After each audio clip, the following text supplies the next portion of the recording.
All right. All right. I think we're live. I think we're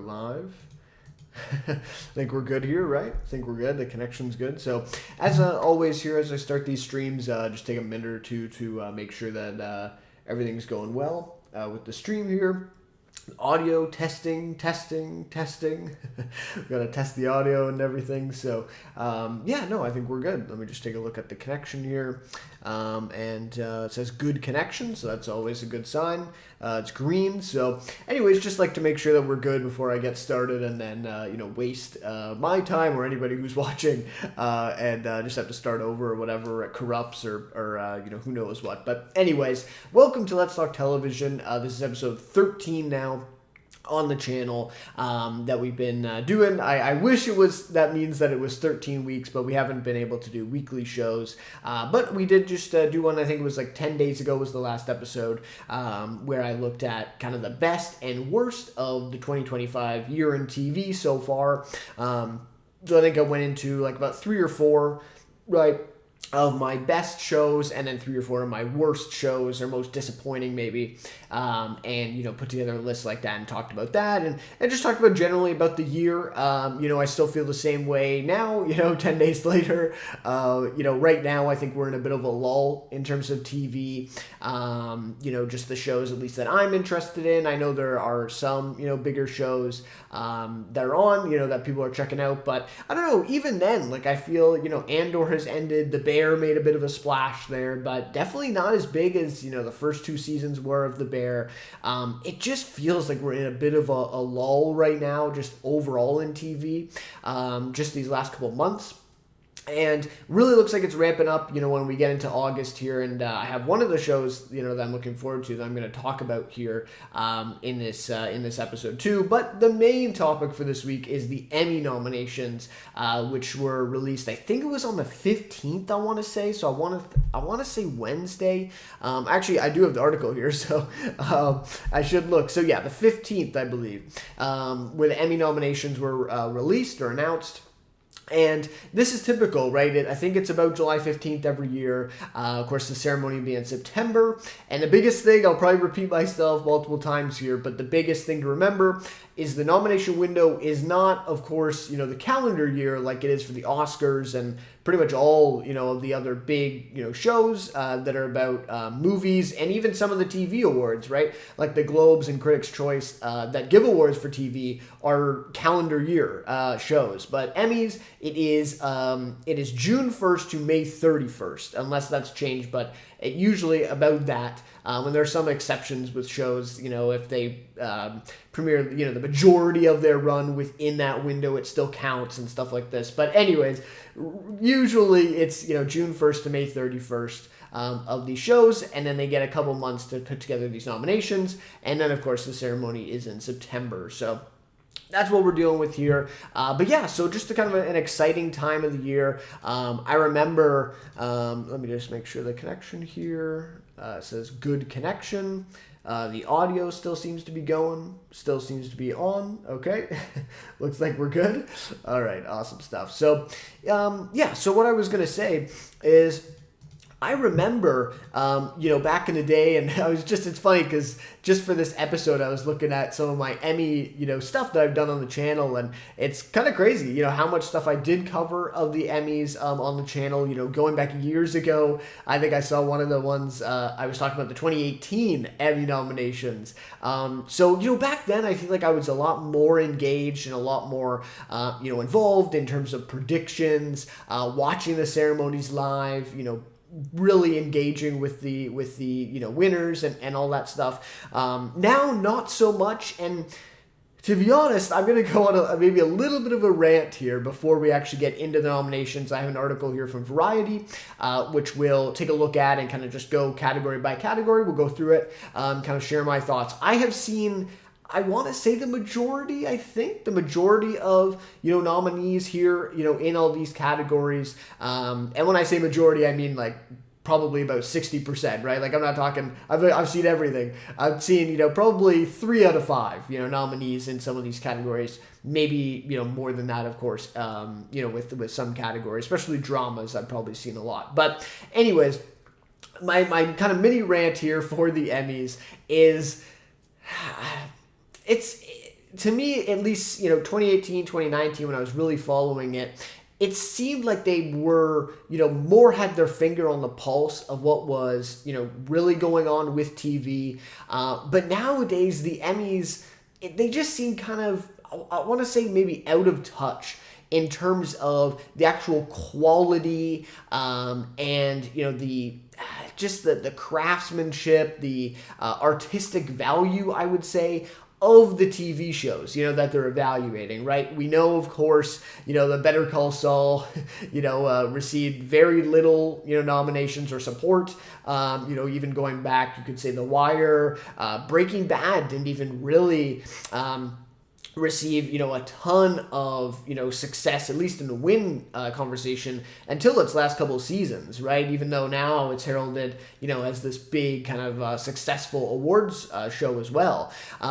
So anyways, it's been like this, but I feel like nowadays, even more so, they've kind of lost touch with that a lot of the times, and maybe this could be another conversation of, the quality of TV shows has also kind of dipped with the whole streaming model. A lot of what Netflix does is a great example where, they literally make shows to be in that kind of mid-tier, for people just to turn on in the background, right? And so you get a lot of that kind of, dilution of, the kind of the TV landscape or the pool of TV shows that they can nominate. So that's true, but they also just tend to nominate just popular shows, right? Like whatever show is the most popular or the most, pop cultural, significant thing, they seem to go with that and just nominate that, or basically whatever shows are like trending on Twitter, right? And get a lot of conversation and buzz on there. I'm not on Twitter that much, to be honest, but just from what I've seen and what I hear,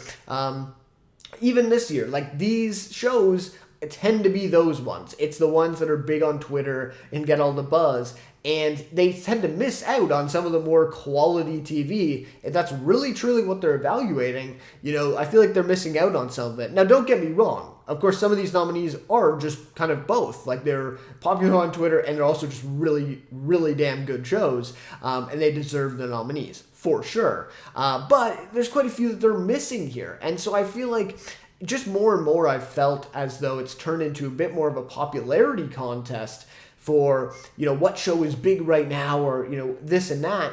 And especially some of these nominees, for certain actors or, these performances where it's like, are you nominating that person just because they're in this big show and they are, a part of it and you saw them on screen? Or are you nominating them because that performance was genuinely really good and deserving of an Emmy nomination? And that's where I kind of, start to question this. And, I always believe that the Emmys are, the best, kind of test, I suppose. Obviously, any of these award shows, I don't think are the be-all or end-all of, in terms of, testing quality of TV or anything like that. But I do think the Emmys are the best at doing it compared to the Critics' Choice and Golden Globes, which, especially the Golden Globes. I mean, some of the stuff that they nominate is just like insane. I think it was Emily in Paris, right? That show that, became public knowledge that they were literally just bribed and, given a trip to Paris, with the crew or something like that, or with the studio. And Emily in Paris got in, and it's like, objectively, yeah, okay, you can enjoy the show. I have not seen it, but from what I've heard, it's a guilty pleasure type show, but it's not Emmy standard, anyways, or top quality standard. So Golden Globes and Critics' Choice have annoyed me in the past for sure, but the Emmys, to me, have always been that top kind of echelon. And now, to me, even, it's kind of falling a little bit with that. So anyways, that's just kind of my, preamble, maybe, at least, for these Emmy nominations this year in 2025. This is just something I've noticed with the trend of where the Emmys are going. And again, maybe, if the field improves and perhaps they have more, quality, or I guess some of these more quality shows get a bigger kind of popularity boost or get a buzz, maybe that this, could improve in the future. But yeah, it's just, it's kind of a little frustrating to me, to be honest, looking at these nominations this year and the last few years.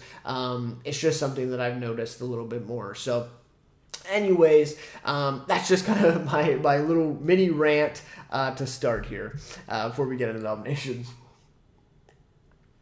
All right.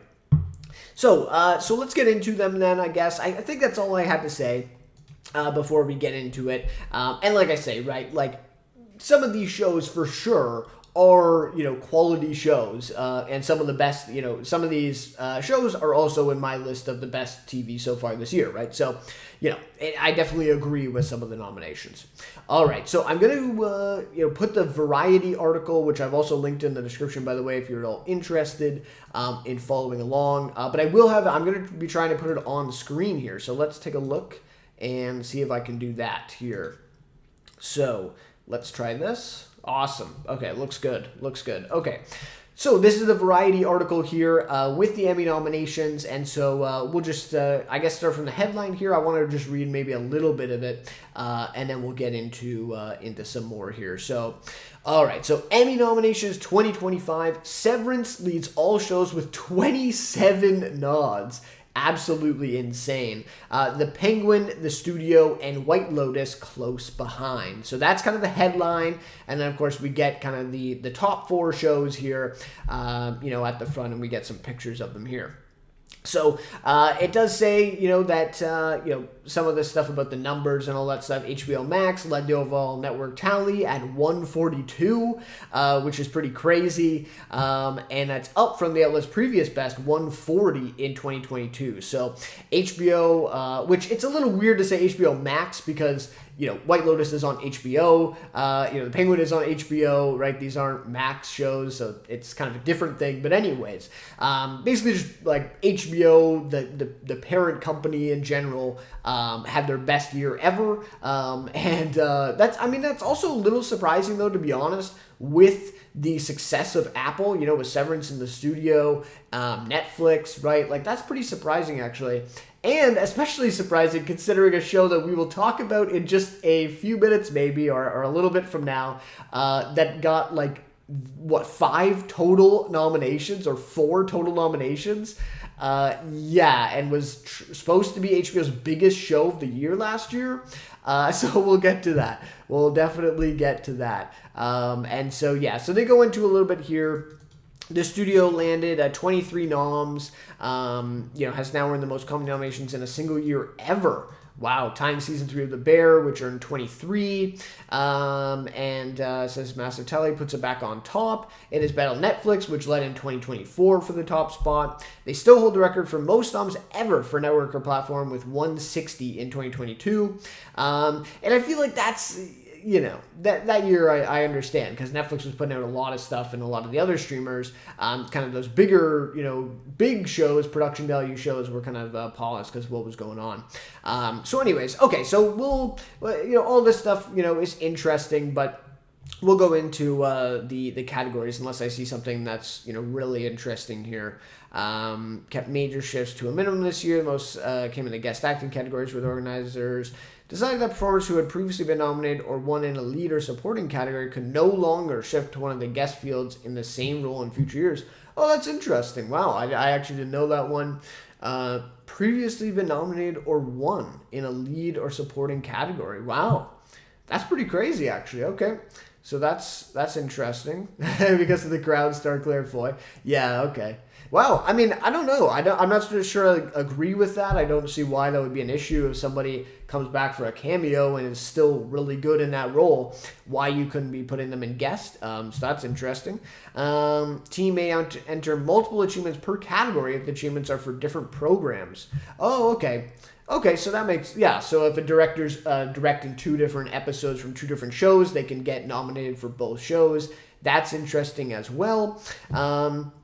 The Academy chair announced this year's major Emmy nominations. That's really cool to hear. Harvey Guillen was one of them. Brenda Song, of course, from Sweet Life of Zack and Cody. That's where I know her from. So that was cool that they announced them. Okay, so let's get to the nominees without any further ado. And let me just make sure here. Oh, what did I? I think I misclicked on something there. Hopefully that doesn't lag or anything too bad. Oh, geez. Okay, we'll we'll keep going here, and hopefully that's not too big of an issue. All right, so let us, and I'm going to try to check the chat in the meantime, but I think that comes up on the screen here, so I apologize. Okay, so this looks good on the screen. We'll just scroll down maybe a little bit more. Perfect. All right, so let's get started on these nominations for the 2025 Emmy nominations here. All right, so lead actor in a drama series, the big one here. So we have Sterling K. Brown for Paradise, Gary Oldman, Slow Horses, Pedro Pascal, The Last of Us, Adam Scott, Severance, and Noah Wyle, The Pit. So I have not seen The Pit. This one I've only actually seen, I think, one of the nominees, at least for the season that they're in. Of course, I've seen The Last of Us Season 1, and I've seen... no, actually, I guess that's it. Yeah, I have not seen The Pit. I have not seen Slow Horses. When I didn't watch Paradise, which I think was earlier this year. I got some good buzz for that show. So even though I heard the show, wasn't the greatest, but I heard that Sterling K. Brown was really great in it. So so I didn't see Pedro Pascal's performance in season 2 of The Last of Us, and I've kind of kept up with the show. I'm aware that he's not in that many episodes this season. I think it's like 2 or 3. So interesting to still see him here. Maybe a little bit surprising, right, in terms of just the lack of screen time that he has compared to some of these other nominees here, I'm sure. So Adam Scott and Severance obviously would be my personal pick because he's one of the only ones I've seen in this, and I do think he's really great, especially season 2. I think he really shines and is able to do. Sorry, I'm going to try not to switch to that as much because I think that comes up on the screen here. Yeah. Okay. He does more, I think, in season 2 than he did in season 1 even. So yeah, I mean, that's, I would definitely have him there. And Noah Wyle, The Pit, I've heard some really good things, but at the end of the day, it is pretty derivative of shows like ER. It is a medical drama at the end of the day, so I'd be a little surprised to see him win.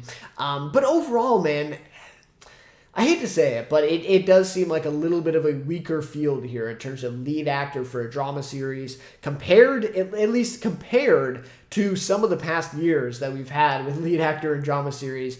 It has been a stacked category where, there's been multiple snubs that are like insane, where it's like, no, they needed a nomination here, but who would you take out? That kind of thing. Where this year, I just don't feel that with this nominees. Even Gary Oldman in Slow Horses, I'm sure he's great, but, the show's in season 4, I think, is what's being nominated here. He's given that performance for 4 seasons. Is he doing something that's, really next level in this specific season that he need to be nominated? I don't know. Maybe he is. But, kind of a weaker field there for lead actor. But yeah, Adam Scott's my pick for sure. Lead actors in a drama series. Kathy Bates for Matlock, Sharon Horgan for Bad Sisters, Britt Lauer for Severance, Bella Ramsey for The Last of Us, and Kerry Russell for The Diplomat. So I have seen The Diplomat season 1, and I actually did think she was really great, in season 1 of The Diplomat. Easy nomination, and I think I nominated her for my own awards. I can't remember if I think that was the case, though. I think so. So I think I nominated for my own awards that year. So I thought she was really great. So I'm sure she's great as well in season 2 of The Diplomat. Bella Ramsey, I've heard some really good things with, for season 2, obviously with Pedro Pascal being in less of it. So really good for her. Britt Lauer for Severance. Really happy to see her here. I'm a little bit surprised that she's in lead actress, to be honest. I thought she'd maybe be in supporting. Just because I guess she does have a really big role this season, especially compared to season 1. But, to me, Severance is very much it's very much an ensemble cast, really. But if you had to pick somebody to be that lead, it's Adam Scott. It's not a co-lead situation, but nevertheless, really happy to see that she got in here, and she really deserves that nomination. So, for me, I would probably go with Britt Lauer for Severance. Just personally, I kind of don't think she's going to win, though. I think it'll probably be Kerry Russell or maybe Bella Ramsey, but she's probably maybe still too young to really be, winning awards. So I would say Kerry Russell for The Diplomat would be my guess. And in terms of my guess for this, I would probably say Sterling K. Brown or Adam Scott. for Severance. So there you go. All right, so drama series. So this is where we get into the conversation of kind of a weaker field this year, especially compared to some past years. So we'll go through it here. So Andor, that's season 2. The Diplomat, season 2. The Last of Us, season 2. Paradise, which is a new show. The Pit, new show. Severance, season 2. I think that's Slow Horses, season 4. I really hope I'm not, making a mistake there. I think it is season 4 Slow Horses, though. And The White Lotus, season 3. And this is, to me, still frustrating. I still don't understand the rule change for the Emmys that they made. I think now it's a couple years ago, where The White Lotus is in contention for drama series. To me, and I even keep this the same for my awards that I do on the channel every year, and have been doing every year, I keep it the same rule where if it's an anthology show with a different... Now, I get the rule change for the Emmys because their thing is, okay, if you have any characters, that carry over between seasons of the show, then it's a drama series. It is not an anthology show.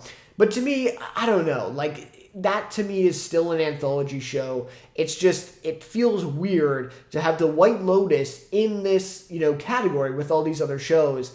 And it's like the one that sticks out in this list of 8 shows that just is different. Okay, yeah, technically I think that they had 2 characters that were recurring roles from previous seasons. In this season of The White Lotus, one of them isn't even in every episode of the season. I mean, he's, plays a kind of a distant, backup kind of supporting role, if you could even call it supporting. And then the other, female character, I think it's Glenda, or is it Glenda or Belinda? Maybe Belinda. And she's in, majority of the season, right? But she was only a supporting in season 1. So, anyways, it just feels a little off to me, but that's just my mini rant there. I don't like seeing The White Lotus season 3 being nominated in drama series when it's a whole new story with almost a whole new cast of characters in a whole new setting. To me, that's a whole different show than the rest of these shows, which are all having seasons of a new story, the same story that they're telling, except for Paradise and the Pit. So, anyways, that is it for me. But yeah, if I was to pick, obviously I think I would pick Severance. Definitely would not pick The White Lotus. I talked about that one as one of my most disappointing shows of the year so far. So that's just my opinion. The Last of Us, I've definitely seen some criticism of for this last season, so that's interesting. Andor, that's, really, really good buzz for season 2. I just don't think that's going to win. I think it's too genre heavy, and the Star Wars angle to it is a little too much. So yeah, I mean, to me, I would say, yeah, if I were to guess, probably between The Pit and Severance. Maybe The Diplomat is in there, but yeah, I just think this is Severance's year really as a whole, and I think it's going to take drama series here. So that would be my pick, and I also think that is what is going to win. All right, so now we're shifting to comedy a little bit. Lead actor in a comedy is Adam Brody, Nobody Wants This, Seth Rogen in The Studio, Jason Segel in Shrinking, Martin Short in Only Murders in the Building, and Jeremy Allen White for The Bear. So as is, the mistake I see all the time, people make this. So this is The Bear season 3 that is being nominated here, not season 4, which, just came out, a couple weeks ago, right? So this is Jeremy Allen White for The Bear season 3. And in that case, I just am not sure, that he is going to win this again. I think he won it last year again, right? I don't see him winning this again because of the way that season 3 was received. It's just not on that same level. So to me, personally, it would be Seth Rogen in The Studio. I thought The Studio was really great. Maybe not quite as good as kind of the buzz that it first received, especially of those first couple episodes. To me, but still a really good show, and to me, one of my best shows of the year so far, for sure. So that would be my pick, and I think he probably wins. I think the only one that could threaten him again, is Jeremy Allen White, maybe Jason Segel for Shrinking. I think that the Nobody Wants This Adam Brody nomination is a little laughable personally, but that's just my taste. But anyway, so we'll have to see what happens there. Lead actress in a comedy, we have Uzo Aduba for The Residents, Kristen Bell for Nobody Wants This, Quinta Brunson for Abbott Elementary, Ayo Edebiri for The Bear, and Jean Smart for Hacks. So this would be really interesting. This is season 4 of Hacks, I believe, right? Because this came out in time for the nominees. I think they purposely did some weird stuff with the release dates, by the way, for Hacks to get it in for this year. So I think this is season 4 of Hacks, the newest season for Jean Smart. And yeah, I don't see a reason for her to lose this. I think she may just win 4 straight lead actress wins for the Emmys for Hacks. Only one that I could see threatening her here would be Ayo Edebiri for The Bear, and we'll have to see if that happens, for season 3 with the, little bit of criticism for that season. We'll have to see. Again, I think the Kristen Bell nomination is kind of laughable for that type of show, being, awarded at the Emmys. And then Quinta Brunson is, great. I've seen, I think almost the first full season of Abbott Elementary. Really a good show, a really good show. Is it as good as all the buzz and all the awards that they've gotten so far? Maybe not, but it is a really good show. I think it is easily one of the best, comedies on network TV for sure, without a doubt. So anyways, I think, between probably these 3 here for the win, I personally would go with Jean Smart because I really like Hacks, and I think her performance is really great as well. And I have not finished season 4 of Hacks, but from what I've seen, she's great as always for the show. So, all right, so comedy series. So here are the nominees for the series. So we have Abbott Elementary, The Bear, Hacks, Nobody Wants This, Only Murders in the Building, Shrinking, The Studio, and the best nominee there is What We Do in the Shadows. So awesome stuff there to see Shadows in there. By the way, missing here is lead actor. Now, I'm not sure how you categorize this in my awards. Personally, I've always considered Harvey Guillen and Kayvon Novak the 2 leads in What We Do in the Shadows, but I'm not sure if any of them have been nominated. I don't even know if Matt Berry has been nominated for What We Do in the Shadows. I could be wrong on that, but I believe Natasha Demetriou was maybe nominated one year or something like that. But anyways, so because they've never been nominated, I'm not exactly sure on which category they would be in. But I don't see either of them, or any of them in here. But anyways, still I'll take it. I'll still take the nominee for What We Do in the Shadows. Their last and final season, so really great to see that recognition. In terms of what's winning here, yeah, I think it's The Studio, right? I mean, that's pretty obvious. I think The Studio and Severance are really going to own this year's Emmys. So personally, I would probably, want Shadows to win just because it's their final year. But, I don't think that's going to happen. Probably The Studio. All right, so we'll go a few more categories here, and then maybe we can just go through a few of them faster that we don't care about as much. So lead actress in a limited series, we have Cate Blanchett, Megan Fahey, Rashida Jones, Kristen Milioti, and Michelle Williams. So to me, yeah, this would be Kristen Milioti for The Penguin. I think this will be pretty easy for her to win. The only one I could see is maybe Cate Blanchett. I did hear some good things about that show. About her work there, but yeah, I think it's the Penguins, category to lose, if you will, for a limited series here. Again, I think The White Lotus should be in this category too, but and if it was, that'd be really cool to see the Penguin and The White Lotus up against each other, because that'd be some really good competition. But unfortunately, it is what it is. So my pick would be Milioti, and I think that is, I think she is going to win. Lead actor in limited is Colin Farrell, Stephen Graham, Jake Gyllenhaal, Brian Tyree Henry, and Cooper Koch. I think it's Koch, right? Or Koch.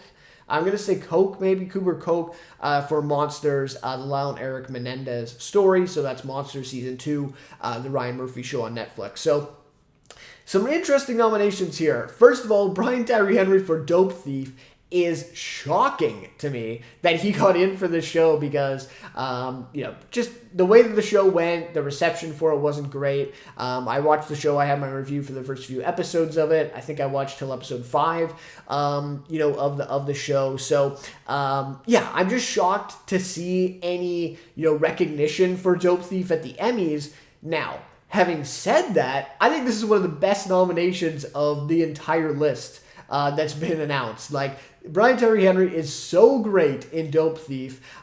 He is so magnetic and brings so much energy to a show that, you know, Wagner is good too, but outside of them two, there's not much going for this show. Me personally, that's just my opinion.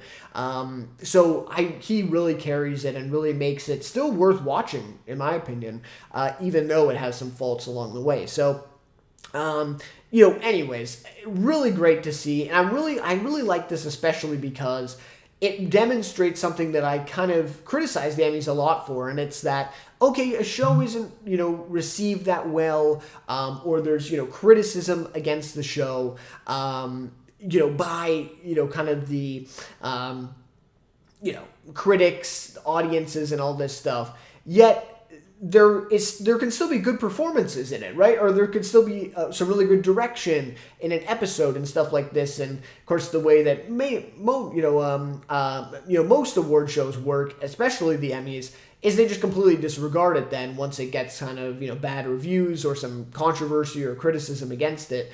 And this is a great example of saying, well, okay, Dope Thief may not be the best show of the year, but Brian Tyree Henry is giving one of the best performances of the year. And so we still got to nominate him here. And so that's really great to see. So I really like to see that. Yeah, obviously I think Colin Farrell is going to win for the Penguin. It'd be hard to see that, you know, not happen, to be honest. So I think he would be my pick. I think Brian Tyree Henry is really great. But yeah, I think I would have to go with Colin Farrell here ultimately. But I really like both of them. And Farrell just slightly edges him out there. Though I will say, one last thing is Colin Farrell and the Penguin. I talked about this in my review for the Penguin that I did on the channel.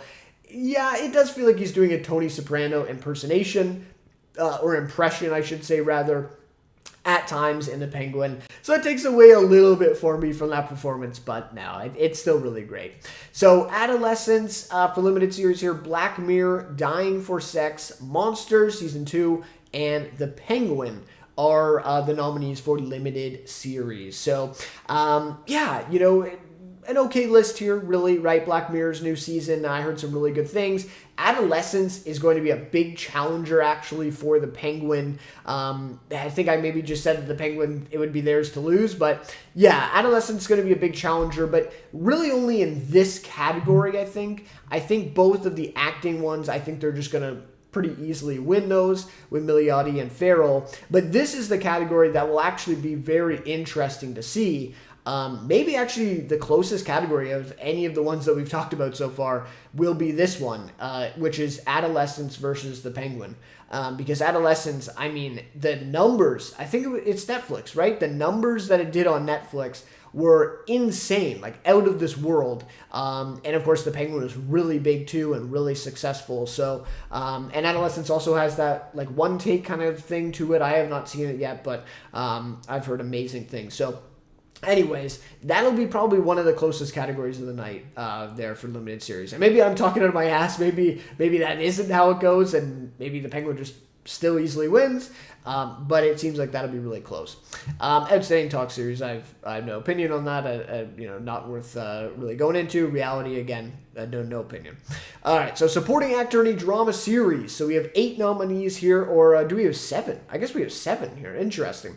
So we have Zach Cherry for Severance, Walton Goggins for The White Lotus, Jason Isaacs for The White Lotus, James Marsden for Paradise, Sam Rockwell for The White Lotus, Tramell Tillman for Severance, and John Turturro for Severance. So, I mean, 6 of the 7 nominees here are from 2 shows, right? So that tells you something. Again, you know, is that right? Is that, you know, accurate? I don't know, right? Like if you look at some of the, so let's go back up here just for a second, I'll indulge myself here a little bit. So, you know, Andor had nobody for supporting actor. The Diplomat, it would have been nice to see, and I'm not sure how big of a role he has because I've only seen season 1. I'm not sure how big of a role Rufus Sewell has in season 2 of The Diplomat, but he was definitely, I think he did actually get an Emmy nomination for the first season. So was he not, you know, good enough for season 2? I guess not. The Last of Us, no supporting actors for The Last of Us season 2. Okay, The Pit, nobody, right? Like Slow Horses, no supporting actor. So yeah, a little strange, right? A little strange. And let me see if there's any other dramas, that we can pick somebody out of. Yeah, no, I guess that's really it. So, yeah, it's just kind of ridiculous a little bit, where you have 6 out of 7. I think Succession did this too, though, to be fair, a couple years ago, or was it maybe the last year of the Emmys? No, 2 years ago, I think, in the Emmys, where they literally, I think the one category, they had like 6 nominees in one category. So yeah, it's kind of whatever. But anyway, it's a really good crop, though, of nominees nonetheless here. I think all of these are, deserving. I'm not sure, and I'm one of the biggest Sam Rockwell fans. I really love him as an actor. I think he's really underrated too. He's really, really great. But I don't know that he needed a nomination for The White Lotus here, right? So that one maybe is a little questionable, but all the other ones to me, definitely deserving some really good performances. To me, I think Tramell Tillman would win for Severance. If I was looking at this, I think he might win. I think he would be my pick as well. Even Walton Goggins, again, huge Walton Goggins fan. I've seen so many of his performances, love basically every one of them. But I don't know. I just feel like they didn't give him enough to work with in this season of The White Lotus. I thought he was great. I was waiting to see the kind of, Walton Goggins that I know and love, and I just didn't really get to see that in the season of The White Lotus. Another reason why it was one of the more disappointing shows of the year for me. But, so I would have to go with Tramell Tillman. I thought he was just so good in Severance Season 2 as Milchek. So, I got to go with him for that category there. Okay, and then supporting actress in a drama series. We have Patricia Arquette for Severance, Carrie Coon for The White Lotus, Catherine Lanassa for The Pit, Julianne Nicholson for Paradise, Parker Posey, The White Lotus, Natasha Rothwell, The White Lotus, and Amy Lou Wood, The White Lotus. So White Lotus has 4, right, of the, 7 nominees here. So, yeah, it's just insane, the amount of nominations that The White Lotus got. Especially in these acting categories, right? Let me check the chat here and make sure. Okay, well, good.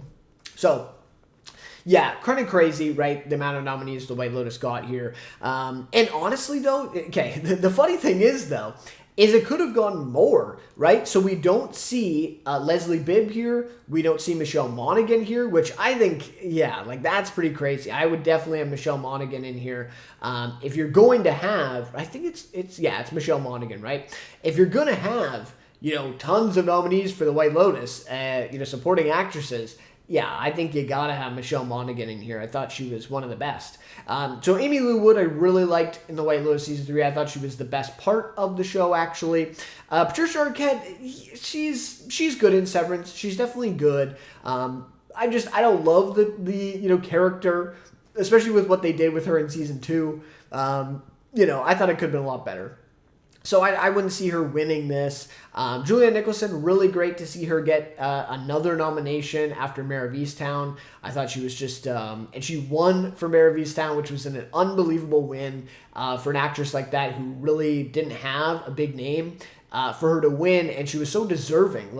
Probably gave the best performance that year, and to see her actually win, even though she didn't have the biggest name, was really impressive. So, great to see her back here for Paradise. But yeah, I would say between Amy Lou Wood and who else? I guess maybe Natasha Rothwell. A lot of people liked her. I would say that's probably it. So I would say between those two, probably for supporting actress, my pick would be Amy Lou Wood. All right, supporting actor in they're going to comedy. So Ike Barinholtz for The Studio, Coleman Domingo for The Four Seasons. I really did not think The Four Seasons would get an Emmy nomination, but here we are. And I love Coleman Domingo, by the way, but crazy. Harrison Ford in Shrinking, Jeff Hiller for Somebody Somewhere, Ebon Moss-Bachrach for The Bear, Michael Urie for Shrinking, and Bowen Yang for Saturday Night Live. Okay, right? Okay. I mean, I guess I don't really have a strong opinion on Bowen Yang, but I don't know. We had a lot of great comedy series this year, within this Emmys year, compared to other years, not the greatest, but we had a good crop, I would say, of comedy series, especially What We Do in the Shadows. I mean, there are Mark Proch, Matt Berry, Harvey Guillen, Kayvon Novak. Like, there's 4 right there who are right there for you on the table to nominate here and supporting actor in a comedy. And again, I don't have anything against, Bowen Yang necessarily. I've seen a few clips where he does do some funny skits on Saturday Night Live. I think some of them are pretty funny. But I don't know. Like, to me, I've always had kind of an issue with nominating Saturday Night Live performances. Like, it's just not the same. Like, I still think, Matt Berry's performance of What We Do in the Shadows, or, throw any performance in a comedy series, is just more impressive to me, than doing just skits on a sketch show, that's on Saturday night. Like, to me, I don't know how you can even just put them in the same category. It just feels very weird to me. So that's one that is just kind of like an unbelievable jaw on the floor thing to see, where it's like, you had What We Do in the Shadows, and I'm sure I could go to other comedy series. Okay, we'll go into this, so why not? We'll scroll up and see. So comedy series. Hacks. There was nobody, and what's his name? I'm forgetting the name of what's his name in Hacks. How am I forgetting this? I'm pretty sure he's been nominated for previous seasons of Hacks. Marcus, right? Yes, Marcus is the character in Hacks. The actor for him, like, he couldn't get nominated here. I'm pretty sure he got nominated for one of the previous seasons. That's for sure one. Shrinking, I guess, got a couple. But yeah, I mean, The Bear, there's no other supporting actor. So yeah, just insane to me. Again, nothing necessarily against Bowen Yang, as a person, an actor, a comedian, if you will. I've seen some of his stuff. I think it's kind of funny. But I don't see how you put that in this category. I also think Coleman Domingo in the 4 Seasons is, for that show, hearing about how it is, and I've seen a little bit of it, like, crazy that gets an Emmy nomination. Anyways, having said all that, I think it's probably Ike Barinholtz. Harrison Ford for The Shrinking, that nomination is really cool. And honestly, I think he might be in the running for winning, to be honest. I think he's obviously the biggest name in the category by far, and really great in the season. So I think probably between Ike Barinholtz, Harrison Ford, and then Ebon Moss-Bachrach for The Bear as well. So that would be a big one. Probably Ike Barinholtz would be my pick in that one. Supporting actress in a comedy series, we have Lisa Colin-Zayas for The Bear, Hannah Einbinder for Hacks, Catherine Hahn for The Studio, Janelle James for Abbott Elementary, Catherine O'Hara for The Studio, Cheryl Lee Ralph for Abbott Elementary, and Jessica Williams in Shrinking. So this is a weird one to me, to see these 2 Abbott Elementary actresses back in the ring, because I believe both of them won. Or I guess, no, one of them, right? So Cheryl Lee Ralph, I think, won for, was it season 1 of Abbott Elementary or season 2? And then, I think it was season 1. And then the last couple of years, were they maybe nominated, but they were not in the win conversation, like, at all, right? And now they're kind of back in the mix, so that seems a little weird to me. Again, Tasia Demetriou from What We Do in the Shadows was right there for you, was right there to be, nominated here, which is insane that she doesn't get nominated. So, yeah, and Catherine Hahn in The Studio, I don't know. I don't think she's doing, it's certainly not her best work. I've seen her be a lot better in other things. And yeah, I mean, Hannah Einbinder's great in Hack Season 4. So she would probably be my pick for this category. Personally, even Catherine O'Hara in The Studio, she just doesn't have a very big role in the show. Like, it's kind of crazy to see her get nominated for that performance as well. So, and don't get me wrong, I think these Abbott Elementary actresses are actually both really good. I think they were deserving of their nominations in season 1. But it's just weird how the Emmys does that sometimes, where, for one season you're amazing, you win the award, and then the next year you somehow fall off a cliff and are not even nominated, right? And yet you're doing pretty much the same level of work. So it is kind of weird how the Emmys work like that. It happens quite often throughout the years, and that seems like what has happened here. So a little weird. All right, so supporting actor in Limited.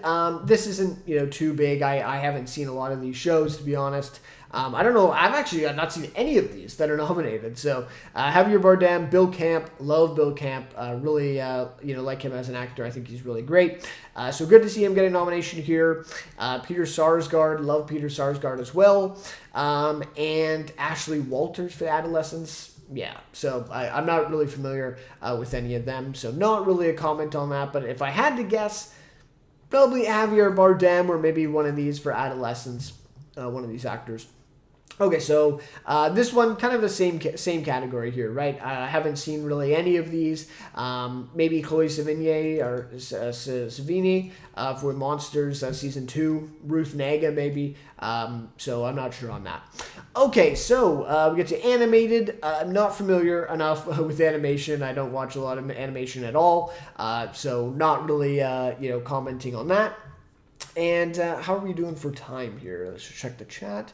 Okay, so time is okay. All right, so let's keep going here. So this is all the stuff that's kind of, whatever. Production design. Like, this is it. Production design for a variety or reality series. And it's like that Jimmy Kimmel Live gets nominated. Like, what? Like, okay, we put together a stage like years ago for this studio that we have in LA. Like, very strange to me how that's even a category and how these things are nominated. But anyways, so there's a lot of stuff here. Casting, right? Casting for a drama series, nothing sticking out really. Casting for Unlimited, so let's just go down here. We may actually have to search here. Cinematography, kind of interesting here for a series, half hour. Emily in Paris, Hacks, The Righteous Gemstones. I will get to that. Don't worry. I will get to that when I talk about my stubs here in just a minute. I will get to The Righteous Gemstones. But yeah, Prelude. That's an awesome nomination, actually, for cinematography for Prelude. Yeah, easily. I mean, it's really great cinematography work and great direction by Dana McBride, too. So Paul Daly, great that he gets recognized. And then, of course, the winner from the studio, amazing. I mean, that's some of the best cinematography, or at least most impressive, cinematography or most showy, cinematography work that I've seen in a TV show in a little bit. So that's really great. SA Comedies, cinematography for a series, 1 hour. Andor, The Day of the Jackal, I don't know that one. Pachinko, Severance, Hello, Miss Cobell. Okay, that's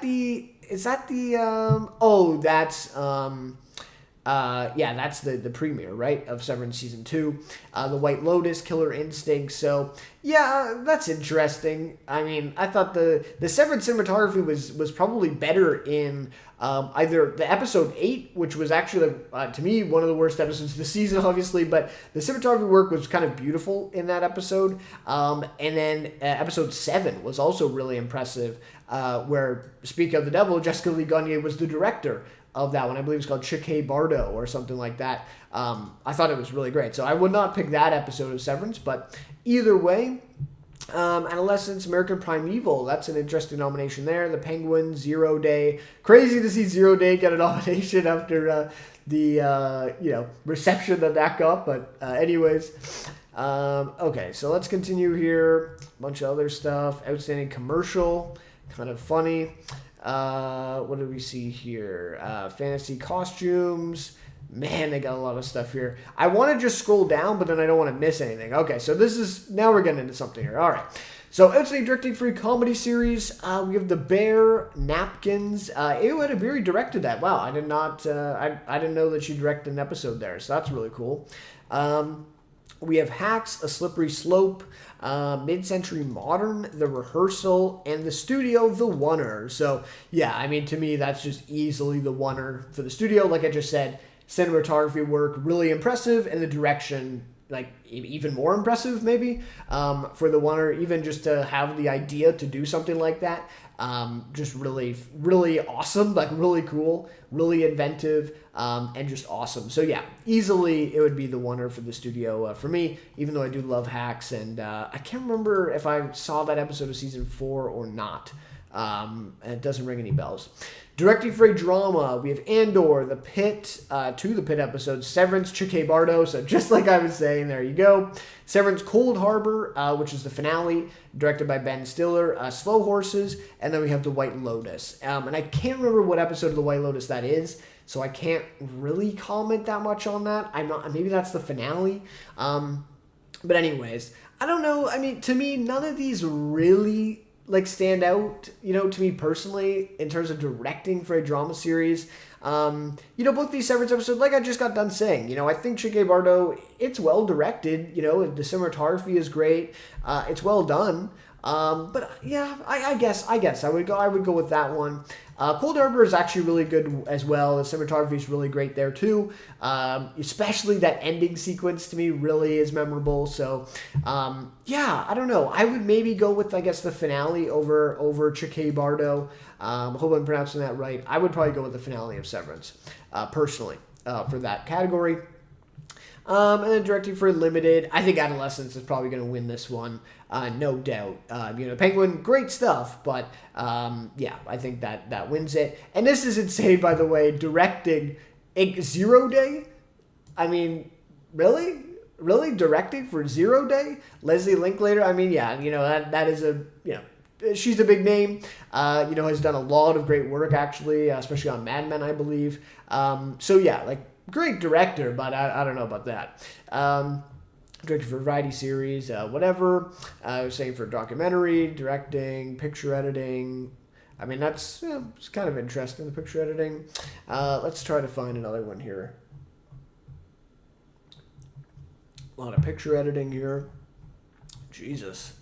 A lot of picture editing. All right, let's get down to, this is all hairstyling. Like I was saying before, though, I want to, skip ahead, but then I don't want to miss any things. Okay, so this is interesting.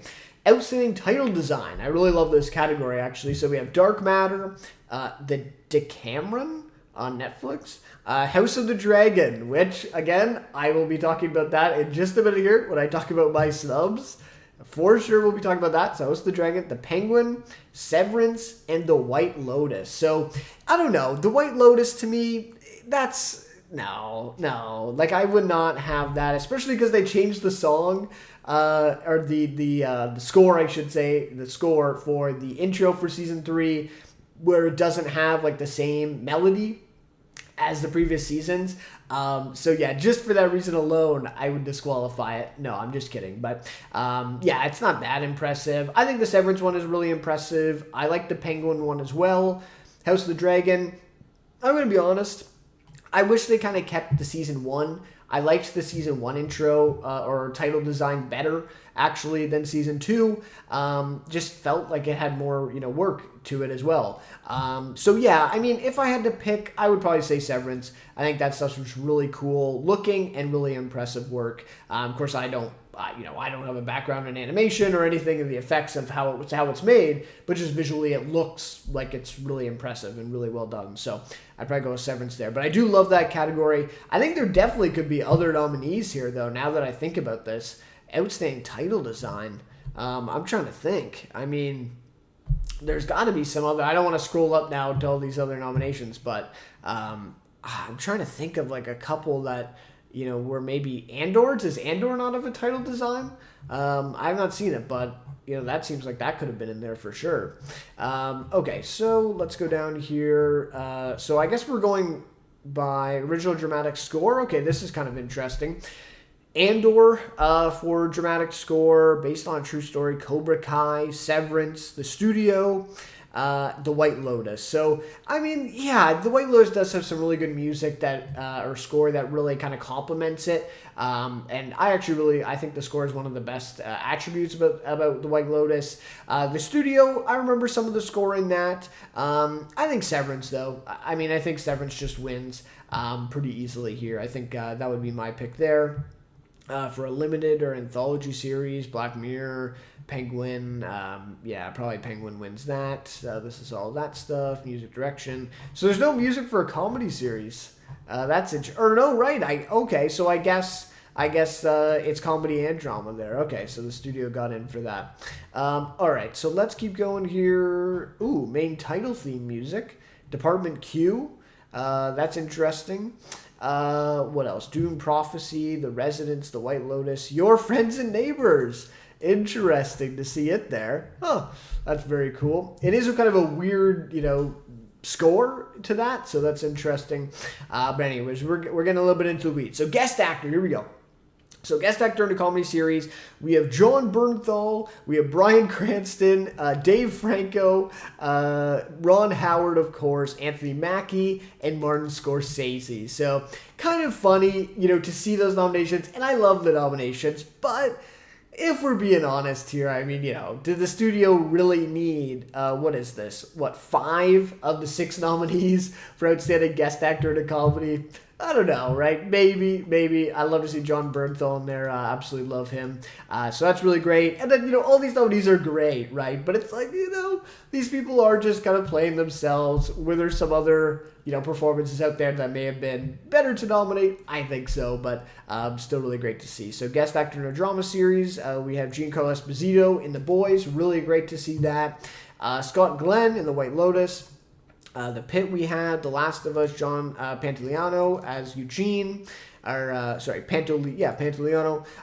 Forrest Whitaker in Andor, I did not know he was in that, and Jeffrey Wright as Isaac in The Last of Us. So I would say Jeffrey Wright probably should win that one, but I do love Giancarlo Esposito. Guest actress, we have Olivia Colman in The Bear, Jamie Lee Curtis in The Bear, Poker Face, Robbie Hoffman in Hacks, Zoe Kravitz in The Studio, and Julianne Nicholson in Hacks. So I have not seen the episode with her in it. So that's really great to see. I think Jamie Lee Curtis in The Bear gets this one for sure in terms of winning. Guest actress Jane Alexander in Severance, Gwendolyn Christie in Severance, Caitlin Dever. I mean, that's crazy. Guest actress in a drama series. I did not know that she was a guest. I thought she was for sure going to be supporting in The Last of Us. So that's an insane. I mean, I think she just easily walks away with that. So easily. Catherine O'Hara in The Last of Us, and Merritt Weaver in Severance. That's a really great nomination there. So, yeah, Caitlin Dever for sure winning that one. So, okay, so the only thing left then is writing. I'm just going to do a quick search and get to that then. Writing for a comedy series, Abbott Elementary, Hacks, The Rehearsal, Somebody Somewhere, The Studio, The Promotion. That's an interesting one. So that's the first episode of that one. And one of my favorite nominees here is What We Do in the Shadows, the finale, written by Sarah Neftelis, Paul Sims, and Sam Johnson. So, a really great finale episode, and just so over the moon that this got recognized at the Emmys. So that's really great. And the studio, I would have picked other episodes in terms of a writing nomination.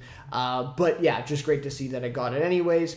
And Abbott Elementary and Hacks, they're also good. So this will be a competitive category, I think, between probably the studio, Hacks, and Abbott Elementary there for sure. Writing for drama series, we have Andor, The Pit, Severance, Slow Horses, and The White Lotus. So, yeah, this will be between Cold Harbor and Full Moon Party. These 2 episodes, I think, unless they want to, recognize Andor, perhaps, in writing for drama series. And then writing for limited, we have Adolescence, Black Mirror, Dying for Sex, The Penguin, and Say Nothing. I would probably go with The Penguin. Adolescence, to me, is more of a directing thing. Personally, again, I haven't seen it, but I'm thinking that from what I've seen and heard of it. So I would say probably The Penguin there for sure. So anyways, that should just about do it then for the categories to go through here. Let me just check the time and the chat here. Okay, so that should just about do it for our nominees here for the Emmy nominations. So now I'm going to go into a little bit of a kind of snubs and surprises conversation here a little bit. So let's get into a little bit of stuff like this. Let's go back up to here, right? Our full list of nominees. So in terms of my kind of snubs or surprises here for this year's Emmy nominations, first of all, I gotta talk about House of the Dragon here. House of the Dragon Season 2 on HBO. This is I mean, unbelievably shocking to me, to be honest with you. The fact that I think they got 4 or 5, I think it was maybe 4 or 5 total nominations. Like, that's just including all of the crafts, the effects and costume and hair and all those types of nominations, right? That's including those that they got for season 2 of House of the Dragon. I was even, just shocked and awed with what they got for season 1.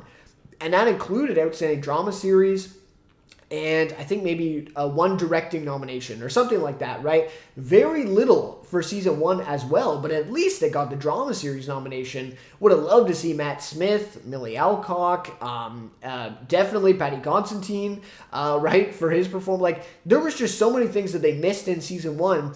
And season 2, they don't receive like a single I like to call it above the line, right? And I think that's a term some people use for the Oscars and that too as well.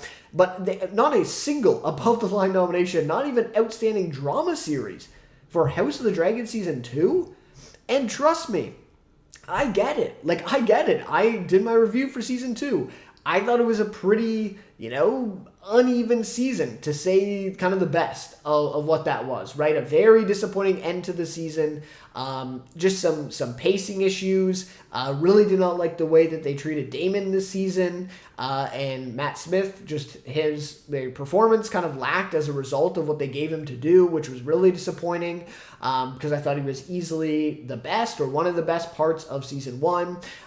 So anyways, there were definitely problems with season 2, no doubt about it.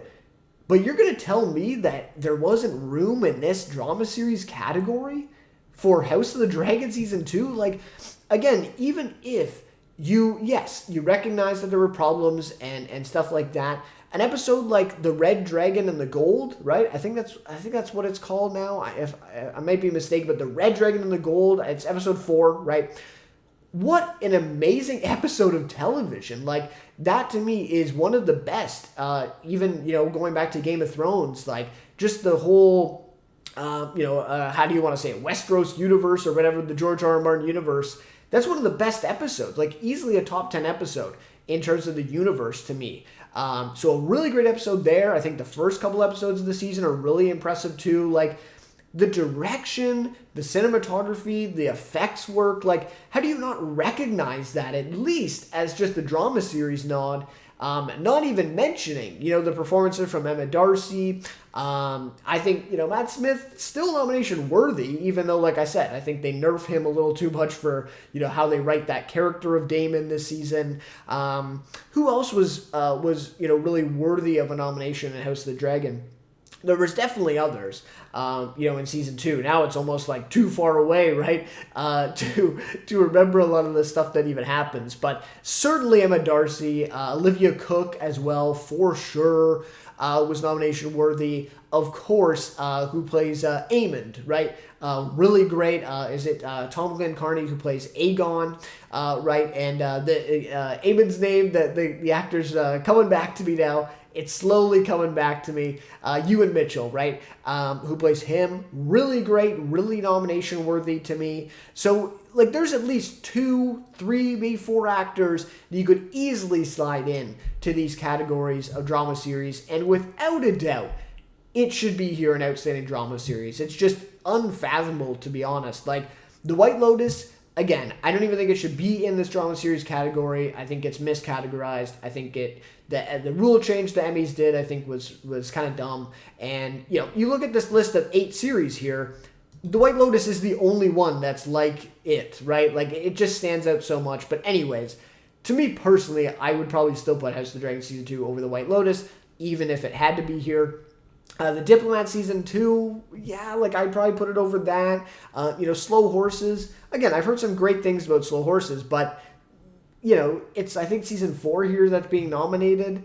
Is that, and I don't think they've even nominated all the seasons so far, so is Season 4 doing something really special that none of the other seasons before it had done?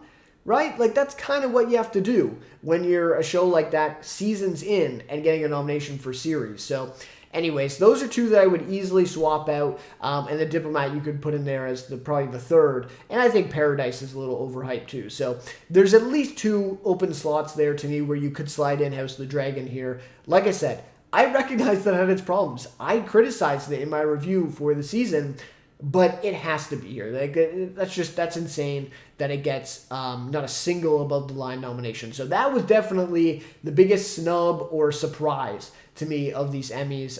Really crazy.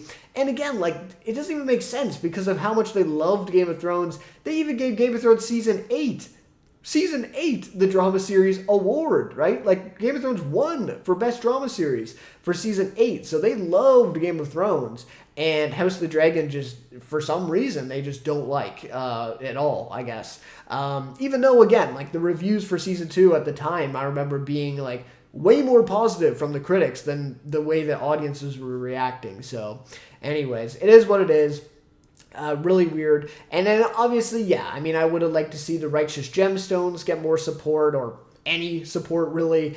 Not a huge surprise there, though, right? Like, I didn't expect that to happen. Although it was the last season of Gemstones, it does almost feel like this kind of end of, an era, if you will, a little bit for Danny McBride and HBO, and the kind of, Eastbound and Down, Vice Principals, and now Gemstones, this kind of run of shows that he's had. He said, publicly, it seems like for at least, the next year or two, he's going to take a little bit of a break and kind of take a back seat maybe, and then come back with a new show after that.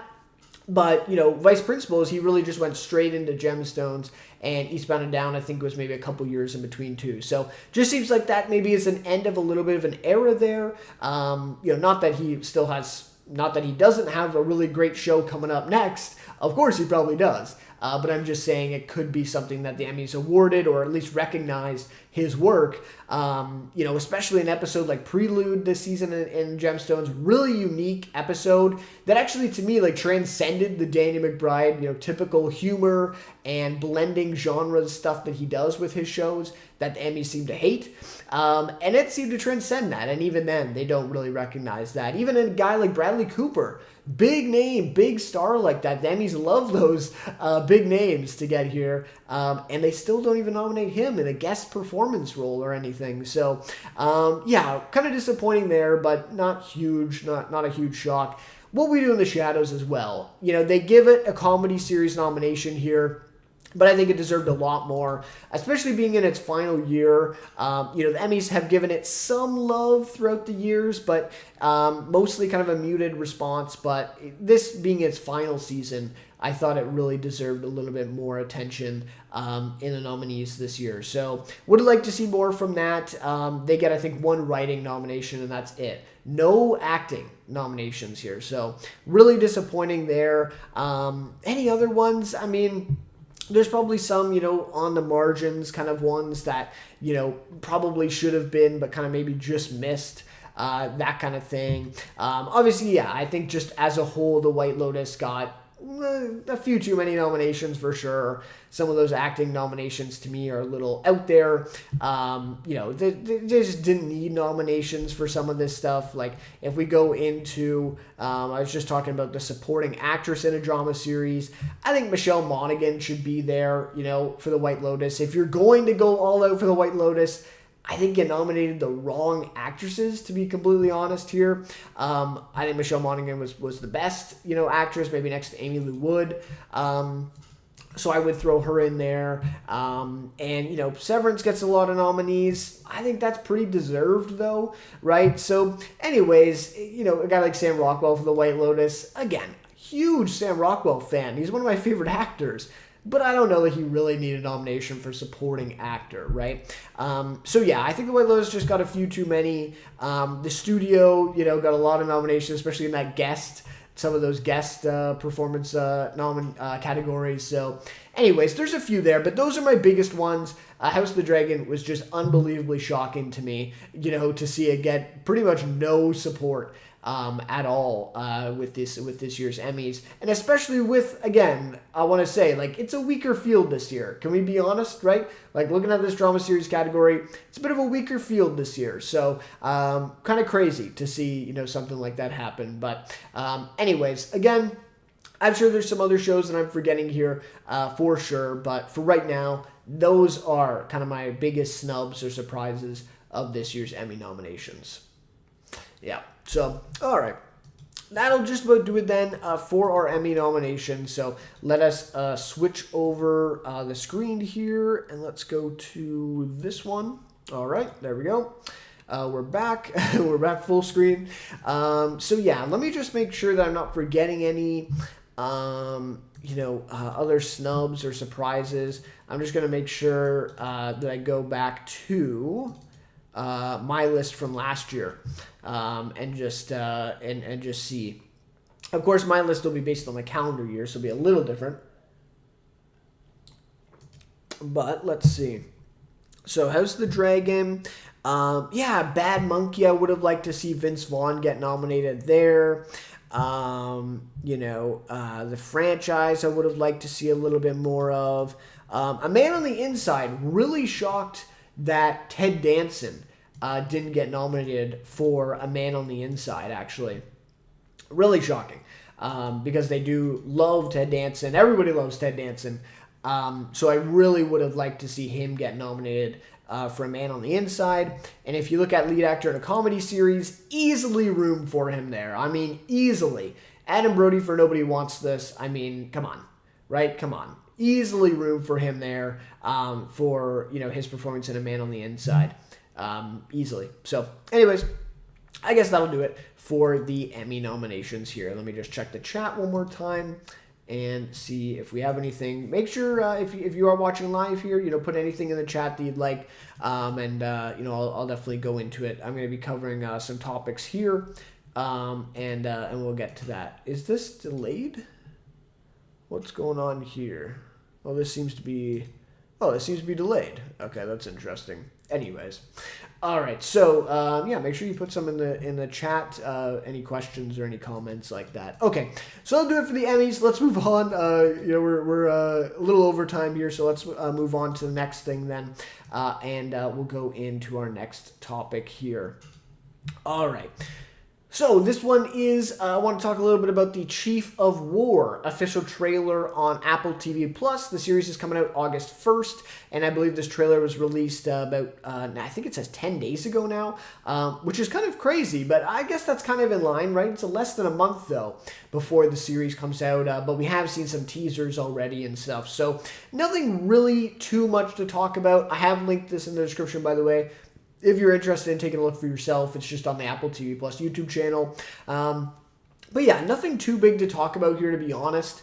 I thought the trailer was pretty good, though. Like, it was pretty much just, really impressive. The cinematography, the direction looks really great so far. The costume work, the languages, right? We've heard that I think the majority of the series is going to be subtitled because they're actually using the real language of the peoples that they're depicting from Hawaii there, the islands. So yeah, this just seems like Jason Momoa's passion project.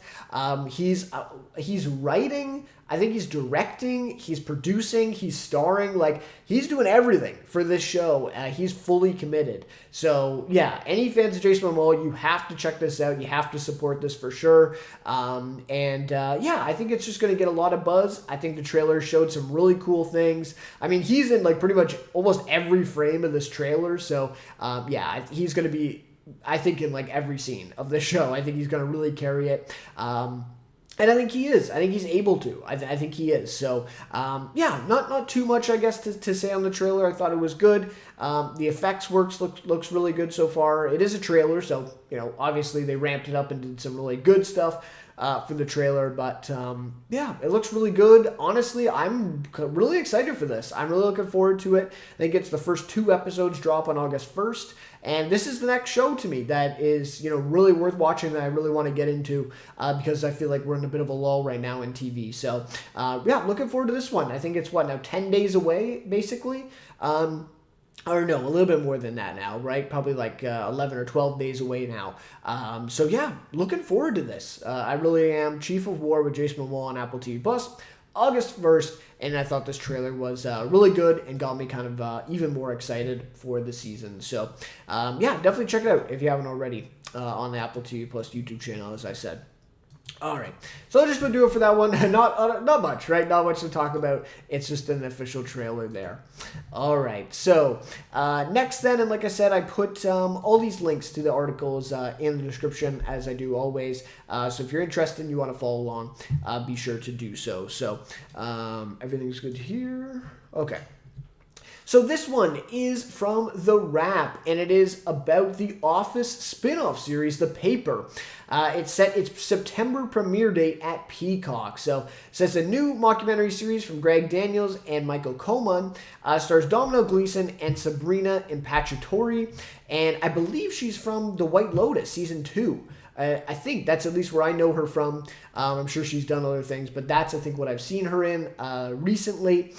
So the article says the Office spin-off series, The Paper, has set a September premiere date at Peacock. It says the first 4 episodes of The Paper will premiere on September 4th, with 2 new episodes dropping every Thursday through September 25th. So very interesting that they're dropping 4 episodes all at once. I'm not even sure if I've heard of that. I've heard of 2 or 3, but 4, I guess I've heard of it, but 4 episodes, that's pretty rare. But it is, I guess, a half-hour show, so really you're only getting like 2 hours of media or entertainment to watch. So I guess that makes more sense. But anyways, so Thursdays it'll be through September 25th, so only for about a month it will run, and it is debuting on Peacock, which to me I've been covering the show a little bit. We've been talking a little bit about the news of it here on Let's Talk Television on my live show. Every week or so, we've been going about when news has come up about it, and I've just been kind of confused on why this is on Peacock. Maybe they are just trying to get more eyes on Peacock, get more subscriptions, obviously. But this to me just seems like it should be on NBC. This is just really surprising, considering the success of The Office on NBC. Seems like this would also then be on NBC. Seems very much like the same tone, the same vibe that they were going for with The Office, they're going for here. So just weird that it's on Peacock now. Maybe this means that they'll be swearing. Maybe they'll, be doing some stuff that they can't do on network TV. That is exciting to me. Like, that's interesting, but if that's not the case, then I don't understand why it's not just on network, right?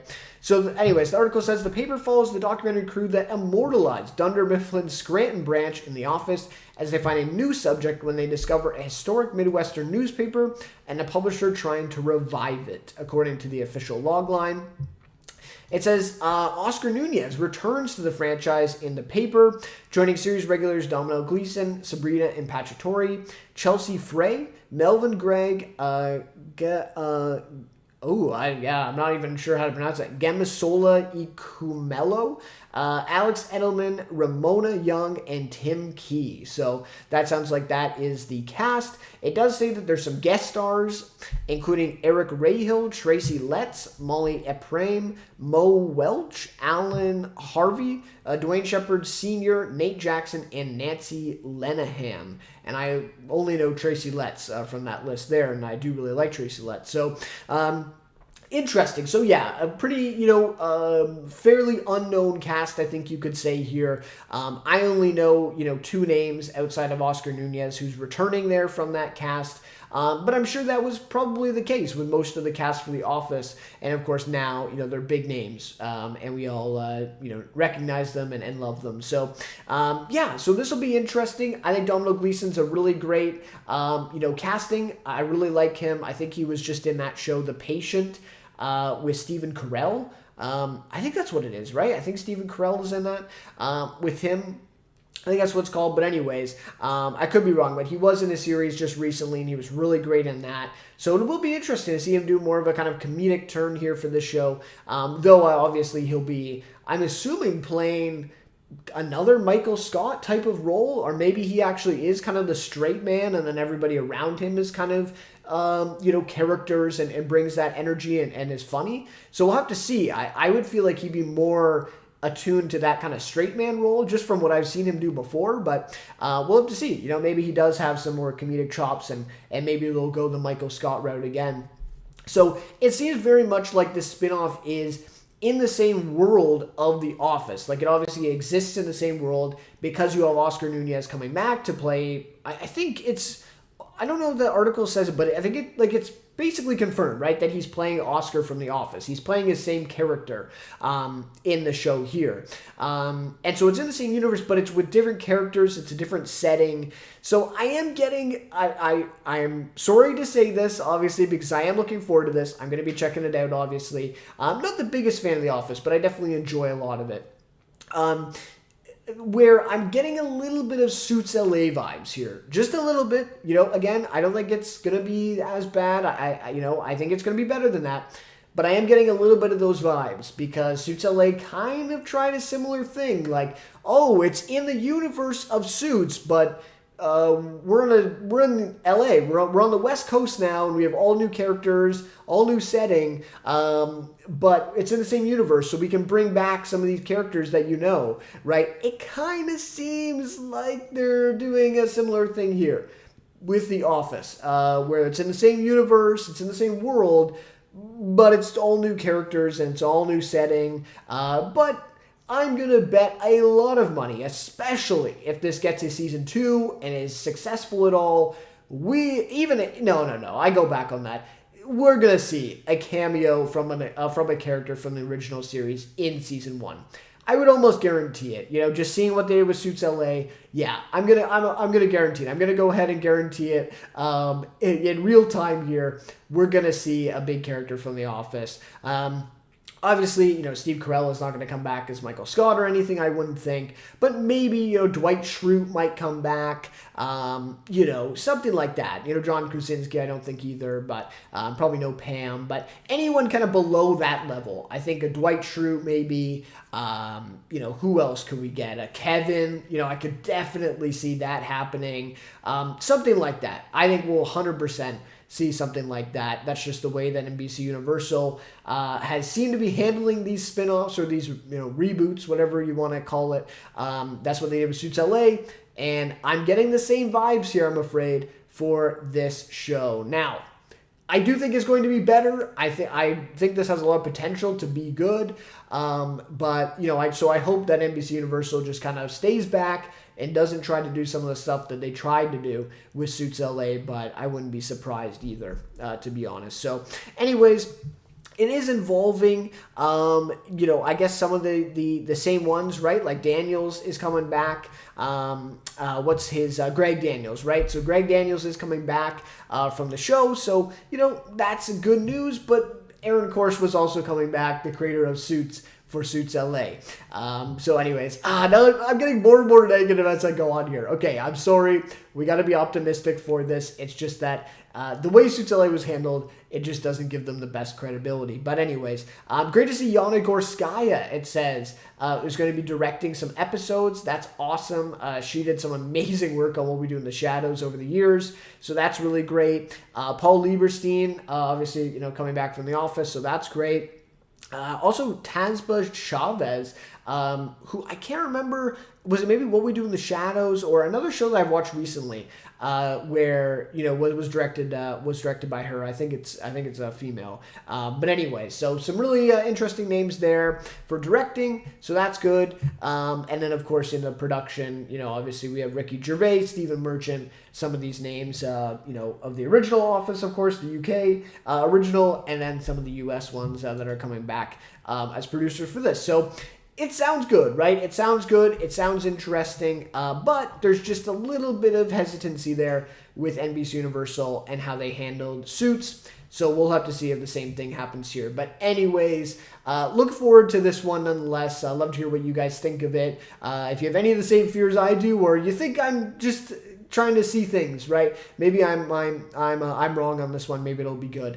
But anyway, September 4th for the paper, first 4 episodes on Peacock of the new Office spin-off series. So love to hear from you guys either way on what you think of this one. All right. So that'll do it for that news. And then we have one more article here to get to before we wrap everything up here. Let me just check the live chat again here, make sure that we're on the right page here. And check the chat. Everything looks good. All right, awesome. So let's go into the last one here. We talked about the Chief of War trailer, went all of the Emmy nominations, the Office spinoff. All right, so this is the last one here. All right. So this one again is The Walking Dead. When is a Let's Talk Television episode complete without talking about The Walking Dead? Seems like there's always some news going on to talk about. So this one is from Variety, the article here, and it says, Walking Dead Dead City renewed for Season 3. Seth Hoffman takes over as showrunner. So, some interesting news here. Is this a shock? Not really, right? I mean, even just both things, actually, are not really a shock.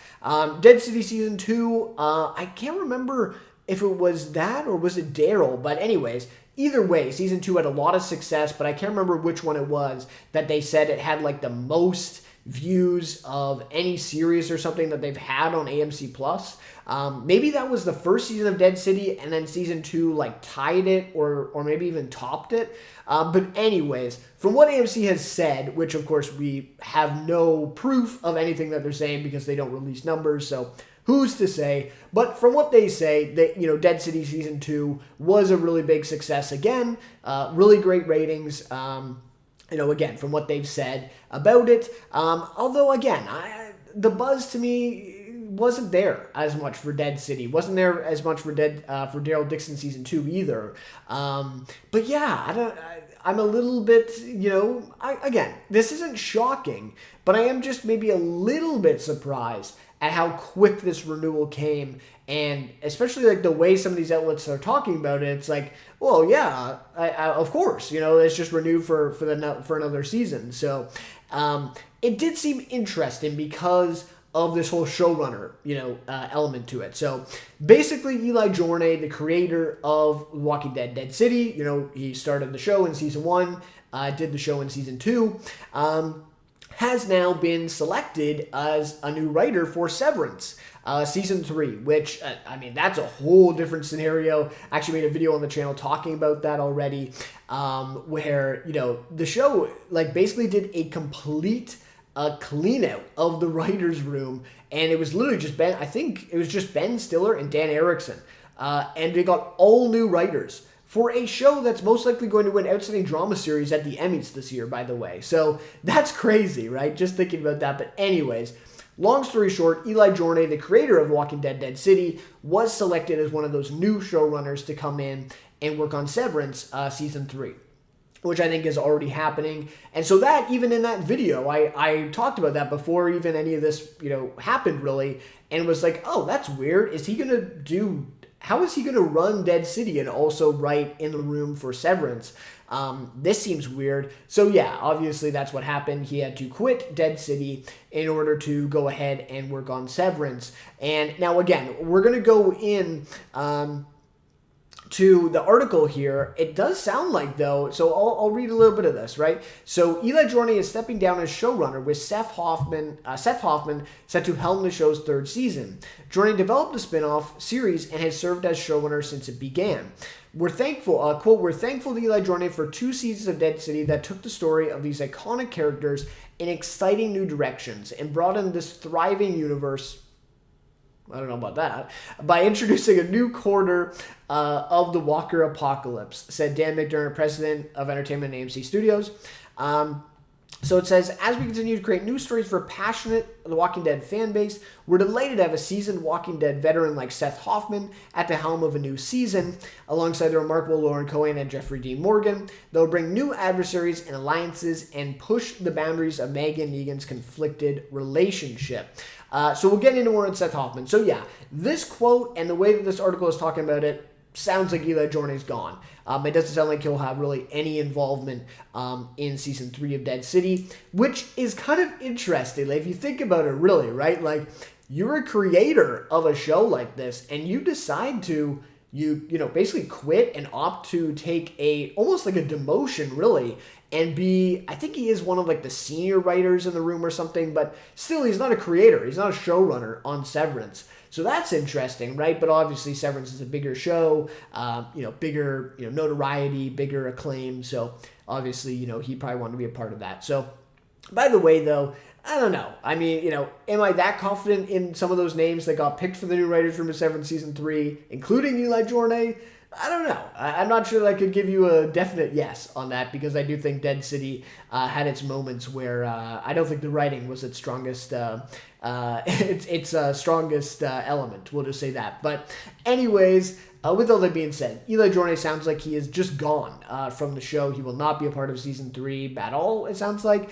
Maybe he'll still obviously have that producer credit, but he's not going to be really a part of the show. So anyways, it's been renewed. Now, on for Seth Hoffman. Obviously, I was familiar with his name right when I heard this news. It says he was previously a writer and producer on The Walking Dead during the show's 4th, 5th, and 6th seasons. In that time, he wrote episodes including Too Far Gone, JSS, and No Way Out. Hoffman's other TV credits include shows like House and Prison Break. I mean, that's insane, right? Like Too Far Gone, JSS, and No Way Out.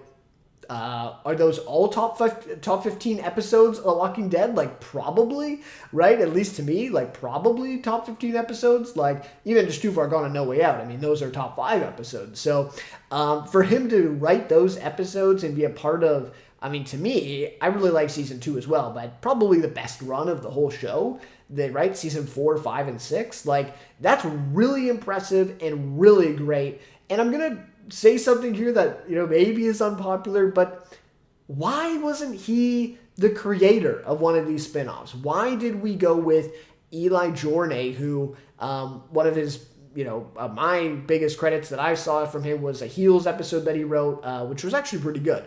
But some of his other credits weren't that impressive. Even the showrunner, I'm forgetting his name, but the Daryl Dixon showrunner, his history was not that impressive. Like, I don't know, like Seth Hoffman, he has a proven track record with his work, his TV work, but also his work specifically on this show, The Walking Dead, where Eli Jornay, did he even write an episode of The Walking Dead original series? And if he did, it was in like season 11, right? So I don't know. To me, it was just a really weird thing that they decided to go with names that weren't even that familiar or weren't even that, embedded already within the team that created The Walking Dead and created such great stuff of The Walking Dead. Instead, they went with names and people who were involved with either who weren't involved at all or were involved with the very later seasons of the show, which, I mean, I think we can all agree were not the best seasons of the show. So this, to me, is really great news, though, that maybe somehow they could kind of course correct a little bit with Dead City. I thought Season 2 was pretty disappointing, to be honest. Especially that premiere and just the whole season, the whole plot here seemed very forced from the very beginning. Even just coming back with the Season 2 and the way that they set it up. And it just didn't feel natural to me. It felt like we were forcing things too much. And to be honest, that's how I feel with more and more of these spinoffs as they've been going on. So anyways, this is great news, though. I think this is really great to have a name like Seth Hoffman. Again, who knows what is going to happen, right? He's coming into a situation that's not the easiest to kind of rebound from or to solve here. But I think he is one of, or if not the best guy to do it, considering he was a part of some of the best episodes and some of the best time of the show. So this is really great news. If they had to replace Eli Jornay with somebody, I think this is quite possibly the best person to replace him with. Obviously outside of like some of the biggest name writers of other TV shows. Production on Season 3 of Dead City is set to begin in Boston, Massachusetts this fall. So that's big news as well, because they took an extra year in between shooting the last season of Dead City. So it sounds like Season 3 will be coming back on schedule next year. Jeffrey D. Morgan and Lauren Cohen will return as Negan and Maggie. So, we get a little bit of a description here. Maggie and Negan finally put aside their differences to build the first thriving community in Manhattan since the apocalypse. But when chaos in the city begins to arise, they are forced to question, have they learned from their old wounds, or will their dark past spell doom for the entire city? So that's the little description there for Season 3, it sounds like. So, yeah, I mean, am I excited for Season 3? honestly, not really, and the sad thing is I was actually pretty excited for season 2 of Dead City, and then that premiere kind of sunk those feelings that I had, unfortunately. But I thought Dead City season 1 was actually pretty good. I liked it better than Daryl season 1, which maybe is a hot take, but I liked it, and am I excited? Like, I don't know, really. Will I maybe watch the premiere of it? Yeah, probably, right? Probably by then I'll come around and I'll watch it. But I don't know. I'm at a point now where I before this, I was like, okay, I've spent so many years, so much time invested into this universe of The Walking Dead and all this stuff, and I have to watch the spin-offs, right? Like, I have to watch this, even though maybe they're not the greatest, maybe I don't enjoy every part of it, I have to watch it, right?